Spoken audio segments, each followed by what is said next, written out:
I think about the 9 Enneagram types as adaptive strategies, ways of being in the world, ways of solving problems, ways of interacting with other people.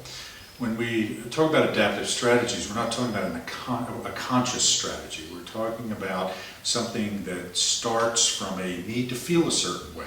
Okay, it's this way that we need to feel inside that makes it seem like everything is right with the world.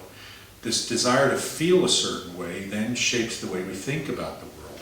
And we start to think in ways that make it easier for us or more reasonable for us to get that feeling that we're looking for, this adaptive, affective tone. And then because we want to feel certain ways and because we start to think certain ways, we'll start to behave certain ways. So there's an internal logic to all 9 of these Enneagram types that are built around these strategies. We want to feel a certain way, therefore we start to think a certain way, and then we start to act a certain way. The way I came up with this idea was when we were writing our book, Awareness to Action. I was really wrestling with trying to understand how we can succinctly describe what we mean by a different Enneagram type. Okay, so what does it mean to be an 8 or a 5 or a 1 in a way that's short, crisp, and easy to understand?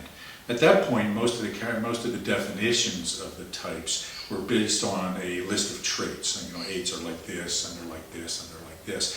I wanted to have something that was clear and crisp and precise that people could take away a lot from. If they understood this one concept, they could then infer a lot about the different Enneatypes and not have to remember all these details and all these facts. Okay, they could just get the sort of the nugget of what this Enneatype is based on. I was reading Claudio Naranjo's book, Character and Neurosis, and he talks about these types as adaptive strategies, and I really liked that phrase. It seemed to me to be very accurate, seemed to me to be very consistent with what we know about the biological sciences, about how mammals and other creatures, humans, everything, deals with the world. We have these strategies for interacting with the world.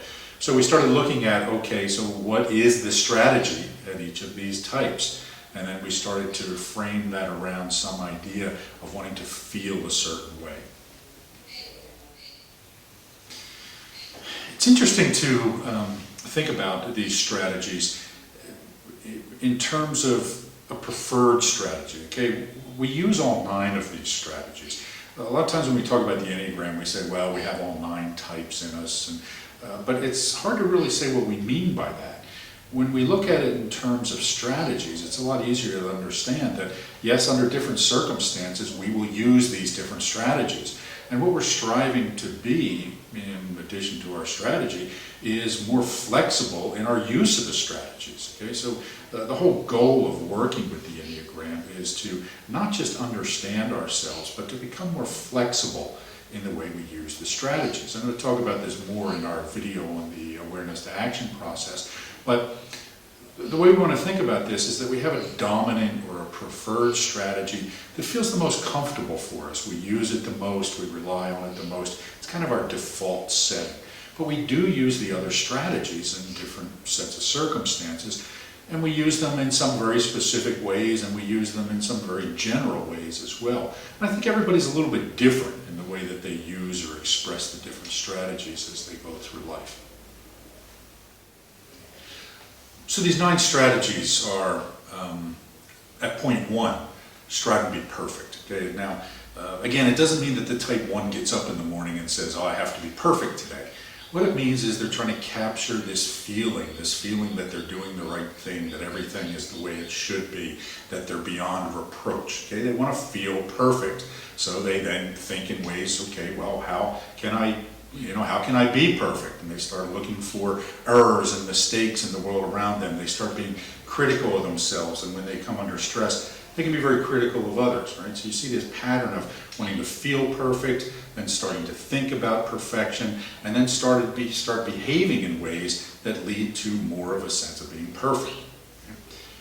Type 2, on the other hand, is striving to be connected. Okay? The 2 wants to feel like they're connected to other people. We very often hear about the 2 being a helper. Well, helping, from my perspective, is just one way of connecting to other people. Okay, so they may help people, but not all twos are these altruistic helpers that we hear about in the Enneagram literature. What they are really good at is connecting to people, finding some way to have a bond, some way to reach out and build some relationship, whether it be a friendship, a romantic relationship, or just a supporting relationship. Okay, so again, the desire is to feel connected. They start thinking in ways, how can I connect with this person? Should I start a conversation with them? Should I do something for them? And then they start acting out in this logical pattern that they have. The 3, on the other hand, is striving to feel outstanding. Okay? This is the classic achievement orientation. And this character on the Enneagram is someone who's always looking for ways to feel outstanding. How can I set some goal for myself? How can I exceed that goal? How can I demonstrate my value to the group? And they want to feel like they're achieving things. They think about achievement a lot, and then they act. They're busy, active, self-confident, and assertive people as they interact with the world. 4 is striving to feel unique. They want to identify, they want to find their own identity. They want to see and feel the ways that they are different from other people, so they can get their own individuality, so they can recognize that. So they want to feel unique. They start thinking about all the ways that they are unique, about how they're different from people.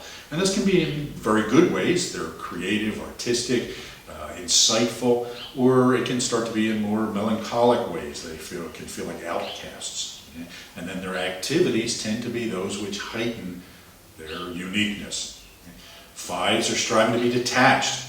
Okay? They want to keep a sort of an emotional buffer between them and the world. They want to use their intellect to analyze it rather than emotionally connect to things. Now, this isn't to say that 5s don't have emotions. They certainly do. But the way that they feel that everything is right in their world is to, again, create a little bit of a buffer between themselves and other people and events emotionally. This makes them very cerebral, very analytical. They have a tendency to sit back and observe, so very often they're introverts rather than extroverts.